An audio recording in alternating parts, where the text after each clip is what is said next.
구독과 좋아요를 눌러주시면 대단히 감사합니다. 믿음이라는 이름의 비극, 명절밤 제주도 모텔에서 무너진 7년 결혼 생활의 해체 보고서. 여러분의 한 번의 클릭이 이 글을 더 많은 분들이 보고 가정과 관계의 소중함을 함께 되새기게 하는 큰 힘이 됩니다. 이 리포트는 단순한 스캔들을 넘어 현대의 결혼의 취약성을 진단하는 성찰의 기록입니다. 비극의 서막, 오랜 친구라는 이름의 덫. 가을의 정취가 가장 깊었던 지난 추석, 제주도의 한가로운 분위기 속에서 남편 A씨의 삶은 잔인하게 해체되기 시작했습니다. A씨 부부는 7년간의 결혼 생활 동안 겉으로는 평온을 유지해왔습니다. 문제는 아내가 고향인 제주도에 내려갈 때마다 마주치는 오랜 남사친이었습니다. 1. 침묵 속의 균열, 남편의 불안과 아내의 방어 기체. A씨는 아내가 그 친구를 만날 때마다 느껴지는 미세한 불편함을 항상 감수했습니다. 어릴 때부터 너무 친했던 단짝, 1년에 2번밖에 못 보는 친구, 라는 아내의 설명을 신뢰라는 이름으로 억눌러 왔습니다. 그러나 심리학적으로 배우자의 오랜 이성 친구 관계는 오픈 엔딩으로 남겨진 과거의 역사이자 현재 관계에 대한 일종의 보험, 심리가 될 수 있습니다. A씨의 마음속에는 이미 미약한 균열이 시작되고 있었습니다. 그는 관계의 경계가 모호해지는 것을 알면서도 쿨한 남편이 되기 위해 스스로를 침묵시켰습니다. 결혼은 신뢰라는 얇은 막 위에 세워진 거대한 건축물입니다. 그 막에 의도치 않은 구멍이 생기기 시작했을 때 이미 붕괴는 시간 문제였는지도 모릅니다. 2. 운명적인 그 밤, 새벽 2시의 긴 그림자.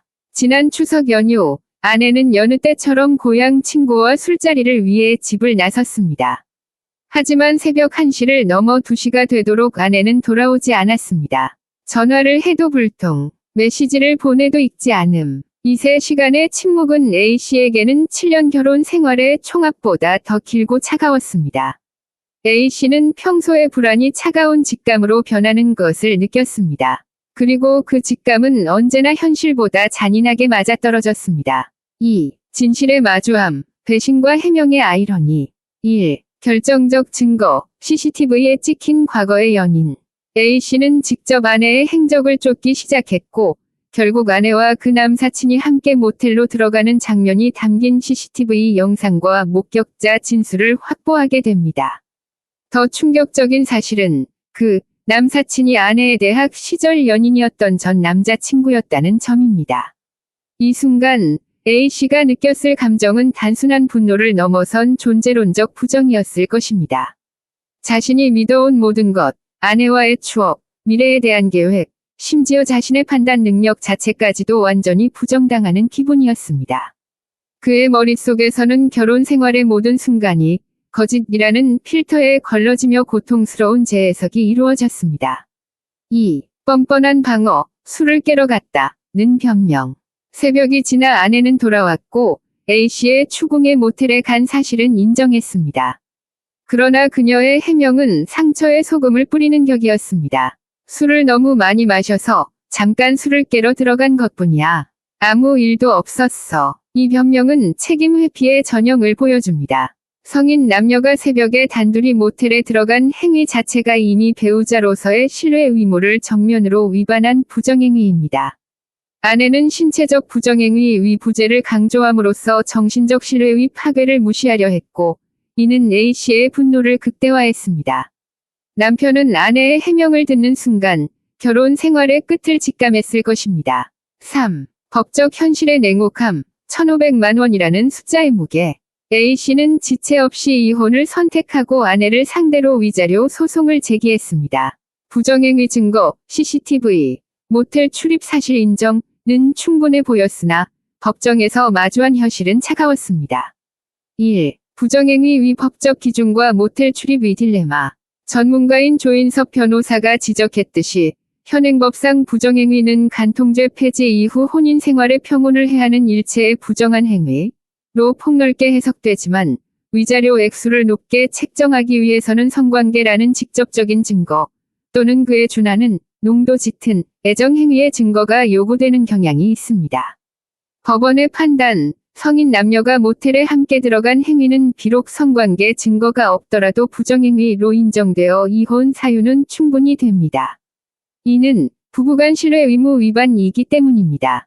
위자료의 한계, 그러나 성관계 증거가 없는 경우 법원은 행위의 정도를 상대적으로 낮게 평가합니다.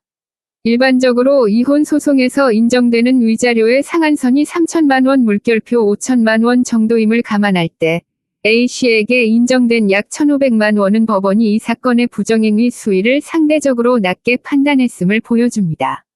2,500만 원이라는 금액은 A씨에게 당신의 7년 결혼 생활과 정신적 고통의 대가는 이것뿐이다 라고 말하는 것처럼 느껴졌을 것입니다. 이는 법이 피해자의 정신적 고통을 온전히 반영하지 못하는 현실적 한계를 명확히 드러냅니다. 2. 상간남 소송 포기. 또 다른 고통을 피하려는 몸부림. A씨는 아내의 전남친을 상대로 상간남 소송을 진행할 법적 권리가 충분했습니다. 하지만 그는 이 소송을 포기했습니다. 이는 단순한 체념이 아니라 2차 가해와 고통의 반복을 피하려는 심리적 방어 기제였습니다. 상간남 소송은 다음과 같은 고통을 수반합니다. 증거 수집 과정에서의 심리적 소모, 추가적인 증거를 찾아야 하고 사적인 영역을 계속 파헤쳐야 합니다. 법정에서의 반복적인 진술, 고통스러운 사건을 법정에서 여러 번 반복해서 진술해야 합니다. 상대방과의 대면 및 반소, 상간남 측의 공격적인 방어, 자신들도 피해자라고 주장하는 반소에 대처해야 합니다. A씨는 위자료를 더 받는 것보다 이 사건 자체로부터 최대한 빨리 벗어나 자신의 삶을 회복하는 것을 우선순위에 두었습니다. 이는 경제적 보상보다 정신적 평화를 선택한 처절한 결단이었습니다. IV. 현대 결혼과 신뢰, 법의 경계에 대한 성찰. 이 사건은 한 부부의 사생활을 넘어 현대 사회에 중요한 세 가지 질문을 던집니다. 1. 결혼의 본질, 절대적 신뢰 의무계. 결혼은 정서적, 경제적 공동체를 넘어 성적 배타성에 대한 상호 합의가 핵심입니다. 이 배타성이 무너지는 순간 신뢰의 끈은 끊어집니다. 이 사건의 아내가 술 깨러 갔다고 주장했을 때 그녀는 신체적 행위의 부재만을 말했을 뿐 7년 결혼 생활의 근본적인 믿음을 파괴했다는 사실은 외면했습니다. 결혼이란 서류상의 관계가 아닌 상대방의 말과 행동을 의심 없이 받아들일 수 있는 절대적 권리에 대한 약속임을 되새겨야 합니다. 2. 법적 공백, 피해자 보호의 딜레마. 간통죄 폐지는 시대의 흐름이었으나 그 결과 민사소송에서 피해자의 입증 책임은 더욱 무거워졌습니다. CCTV나 모텔 출입 기록만으로는 충분한 위자료를 받기 어렵다는 현실은 결국 피해자가 사설 탐정을 고용하거나 사적인 증거를 확보하는 2차 고통을 감수하도록 강요합니다. 법은 도덕적 붕괴를 완전히 따라잡지 못하고 있으며 이 간극이 A씨와 같은 피해자들에게 정의위 부족함으로 느껴지게 만드는 것입니다. 3. 사회적 경계, 친구라는 이름의 모호함. 남사친, 여사친, 문화가 보편화되었지만 기혼자의 이성 친구 관계는 투명성과 물리적 경계를 생명처럼 지켜야 합니다. 배우자가 불편함을 느끼는 관계라면 그것은 이미 결혼의 경계를 침범한 것입니다. 특히 과거 연인과의 관계 재개는 가장 위험한 경계 침범이며 이 사건은 그 위험성이 결국 결혼 파탄으로 이어질 수 있음을 극명하게 보여줍니다. 에필로그, 새로 써야 할 삶의 서사. 남편 A씨는 이혼을 통해 잔인했던 관계의 고리를 끊었습니다. 그가 감수해야 할 정신적 고통의 크기는 1,500만 원으로 절대 환산될 수 없을 것입니다. 그러나 그의 결단은 과거의 배신에 갇히지 않고 새로운 삶을 시작하겠다는 강력한 의지의 표현이었습니다. 이 사건은 우리 모두에게 경고합니다.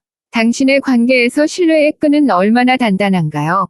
당신의 배우자와 당신은 관계의 경계를 어디까지 허용하고 있나요? 그리고 법의 보호가 미치지 못하는 영역에서 우리는 스스로의 도덕적 방어선을 어떻게 지켜야 할까요? 이 이야기가 여러분에게 결혼의 진짜 의미와 인간관계의 경계, 그리고 법의 허점을 다시 생각하게 하는 계기가 되길 바랍니다.